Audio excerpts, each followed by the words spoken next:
তেখেতে পিছত বস্তু ঘোষণা কৰে যে আপুনি অসমীয়া মাধ্যম হ'ব নোৱাৰে বুলি ক'লে সকলোকে নকৰে তেখেতে স্বীকাৰ কৰিব গতিকে আমিও আন্দোলন কৰিছিলোঁ কিন্তু যে আমাক তেনেকৈ আমি পাহৰিলে নোৱাৰোঁ এই জালুকবাৰী পাহৰিলে দৌৰ ৰাতি তাত থাকোঁ এইখিনি কথা মই আজি এই পৰিৱেশত মনত কৰি থকাতে কৈছোঁ মানুহে মোক কেৱল টাই পণ্ডিত বা টাইভাষা সংস্কৃতিৰ গৱেষক বুলি কয় হয় মই টাইভাষা সংস্কৃতিৰ গৱেষণা কৰিছোঁ বিভিন্ন কাৰণত কাৰণ মানুহে কিছুমান মন্তব্য দিয়া দেখে মন্তব্যবিলাক বহুত ভুল সভাপতি পলাশ চাংমাই ডাঙৰীয়া তেখেতৰ সম্পৰ্কত কৈয়ে গ'ল গতিকে যোগন মোহন ডাঙৰীয়াই তেখেতৰ বক্তব্য দাঙি ধৰিব বিভিন্ন ইয়াত আলোচনা হৈ গ'ল ইয়াত চাউলুং চুকাফাৰ বঁটা প্ৰদান কৰা হ'ল যিগৰাকী ব্যক্তিক ইয়াত প্ৰদান কৰা হ'ল এগৰাকী গৱেষক এগৰাকী পণ্ডিত গগৈ ছাৰেও তেখেতৰ দৃষ্টিভংগী প্ৰকাশ কৰি গ'ল ইয়ালৈ আহোঁতে আমি চৰাইদেউ মৈদামত আমি সোমাই বিশ্ব ঐতিহ্য ক্ষেত্ৰ স্বীকৃতি পালে সকলোৰে আমাৰ স্বাভিমান বৃদ্ধি হৈছে আমি সকলো গৌৰৱান্বিত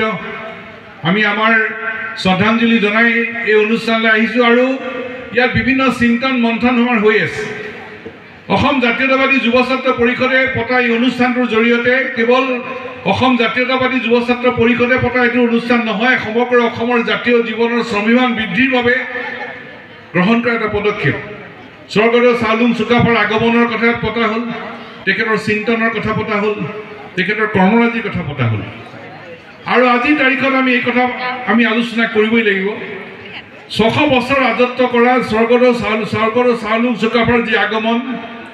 আগমনৰ পিছত তেখেতৰ যে চিন্তা আৰু পৰিকল্পনা সেই পৰিকল্পনা আজিও অসমত অত্যন্ত প্ৰাসংগিক সেই চিন্তাৰে আমি আগুৱাই যোৱাৰ বাহিৰে কোনো বিকল্প নাই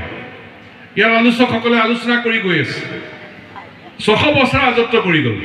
কিন্তু আগমনৰ যিটো মুহূৰ্ত সেই আগমনৰ মুহূৰ্তটোত কোনো কথা জাপি দিয়া হোৱা নাছিল সকলোকে একেলগে লৈ আগুৱাই যোৱাৰ তেখেতে প্ৰকাশ কৰিছিল চিন্তা প্ৰকাশ কৰিছিল সেইধৰণে কৰ্ম আঁচনি লৈছিল সকলো জাতি জনগোষ্ঠীৰ মাজত সমন্বয় সাধনেৰে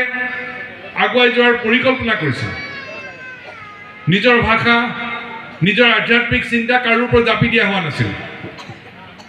যি জনগোষ্ঠীৰ যি ভাষা যি জনগোষ্ঠীৰ যি আধ্যাত্মিক চিন্তা উপাসনাৰ যি চিন্তা কাৰো ওপৰত হস্তক্ষেপ কৰা হোৱা নাছিল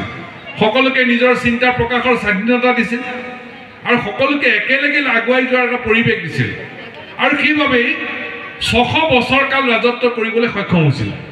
চাউলুং চুকাফাৰ যি স্বৰ্গদেউ চাউলুং চুকাফাৰ যি মূল চিন্তাৰ ভেটি সেই ভেটিৰ আধাৰতে 600 বছৰ ৰাজত্বৰ পৰিকল্পনা আগুৱা হৈছিল বিভিন্ন আমি ৰজাৰ ৰাজত্বৰ কথা আমি শুনিবলৈ পাওঁ সম্প্ৰসাৰণ কৰে জাপি দিয়ে আৰু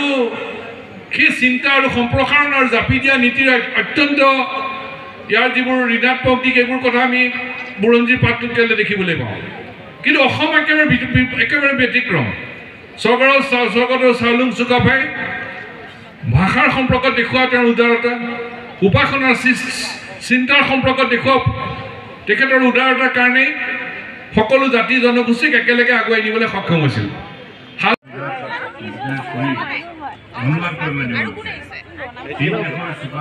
আহোমৰ মোমৰ এখন গণজন চীনা মানুহ আনি চীনা মানুহে প্ৰায়ভাগে জনা চীনা ভাষা জনা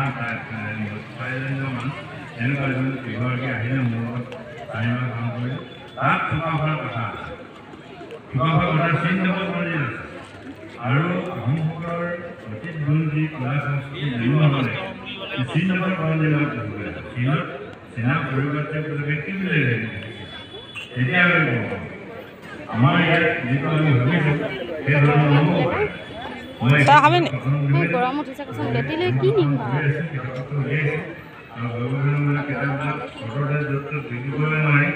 উপন্যাসিকবিলাকৰ নিচিনা নহয় কেতিয়াও উপন্যাসখন হট চেল হৈ যাব পাৰে অসম সাহিত্য সহজে হৈ যায় উপন্যাস লিখিলে অসম সাহিত্য সহজে বনায় তেওঁ সংগঠনখন কয় নকৰে কোনো হৈ যায় গতিকে অসম সাহিত্য আজি এনেকুৱা অৱস্থা পাইছে সেইকাৰণে যি নহওক মই বিভিন্ন ধৰণৰ বহু কথা পেলাই আনো আৰু মনলৈ ঠিক কৈছে স্বাভাৱিক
আজি ধপলীয়া